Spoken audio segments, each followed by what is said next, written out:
ഇതാണ് കേട്ടോ കെരാറ്റിൻ ചെയ്യുന്നതിന് മുന്നേയുള്ള ഹെയർ. ഇതാണ് ഞാൻ യൂസ് ചെയ്യുന്ന കെരാറ്റിന് വേണ്ടി യൂസ് ചെയ്യുന്നത് കേട്ടോ, ബ്രസീലിയൻ ബോട്ടക്സ്.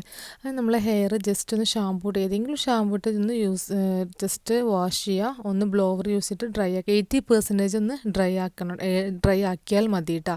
എന്നിട്ട് എല്ലാ ഹെയറും കൂടെ നമ്മൾ ഒരു ക്ലിപ്പ് വെച്ചിട്ട് ടോപ്പ് ചെയ്ത് വെക്കുക. അതിൽ നിന്ന് താഴേന്ന് ഓരോ ലെയർ എടുത്തിട്ട് ഞാൻ കാണിച്ചത് ബോട്ടക്സ് ഉണ്ടല്ലോ, കെരാറ്റിൻ ബോട്ടക്സ്, അത് ഓരോ ലെയറിലായിട്ട് അപ്ലൈ ചെയ്ത് കൊടുക്കുക. മെല്ലെ മെല്ലെ അപ്ലൈ ചെയ്ത് കൊടുത്താൽ മതി കേട്ടോ. അങ്ങനെ കംപ്ലീറ്റ് ഹെയറിലും അത് അപ്ലൈ ചെയ്യണം. ഇങ്ങനെ എല്ലാതും അപ്ലൈ ചെയ്ത് കൊടുക്കുക. നമ്മൾ കയ്യിലൊരു ഗ്ലൗസ് ഇട്ട് നമ്മൾ കയ്യിലേക്കാവില്ല. എന്നിട്ട് അത് ഫുൾ അപ്ലൈ ചെയ്തതിന് ശേഷം ഒരു ഹെയർ മാസ്കോ അല്ലെങ്കിൽ എന്തെങ്കിലും വെച്ചിട്ട് ഒന്ന് കവർ ചെയ്തിട്ട് 45 മിനിറ്റ് വെക്കണം കേട്ടോ. ഇതാണ് 45 മിനിറ്റ് കഴിഞ്ഞുള്ള ഒരു അവസ്ഥ ഇതാണ് കേട്ടോ. അങ്ങനെ അതിന് ശേഷം നമ്മൾ ഒരു ബ്ലോവർ വെച്ചിട്ട് ഒന്ന് ഡ്രൈ ആക്കി എടുക്കണം. വാഷ് ചെയ്യാനൊന്നും പാടില്ല, ജസ്റ്റ് ഡ്രൈ ആക്കി എടുക്കാം. അതും 80% മാത്രം ഡ്രൈ ആക്കിയാൽ മതി കേട്ടോ, കംപ്ലീറ്റ് ഡ്രൈ ആക്കണ്ട.